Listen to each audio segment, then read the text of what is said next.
আমার কাছে ভালোবাসার মানে হচ্ছে অনেক অনেক রেসপন্সিবিলিটি, সারা জীবনের কমিটমেন্ট, একসাথে থাকা এবং ভালো থাকার, আসলে ভালো রাখার কমিটমেন্ট একজন আরেকজনকে। আমি যাকে বিয়ে করব তার মান্থলি ইনকাম হচ্ছে গিয়ে, মানে আসলে আমি ওভাবে কখনো ভেবে দেখিনি যে এত টাকা থাকলে আমি ভালো থাকবো বা কিছু। আমার কাছে মনে হয় একটা বাসা আমাকে রাখার জন্য, মানুষের দৈনন্দিন যে চাহিদাগুলো, খাওয়া, মানে ঠিকঠাক মতো খেতে পারা এবং জাস্ট সবার সাথে মিলেমিশে চলার মতো সামর্থ্যটুকু থাকলে। আসলে খরচ তো আপনি যত করবেন তত। এটা ডিপেন্ড করবে যে আসলে আপনার কখন কতটুকু খরচ করা প্রয়োজন, কখন কতটুকু না।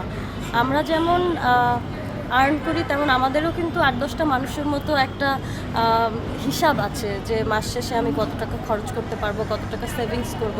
সো দেখা যায় যে আসলে আমরা একটু, মানে আমি আমার কথা বলবো, আমি একটু টাকা কম জমাতে পছন্দ করি, তো একটু ঘুরে বেড়াতে বেশি পছন্দ করি।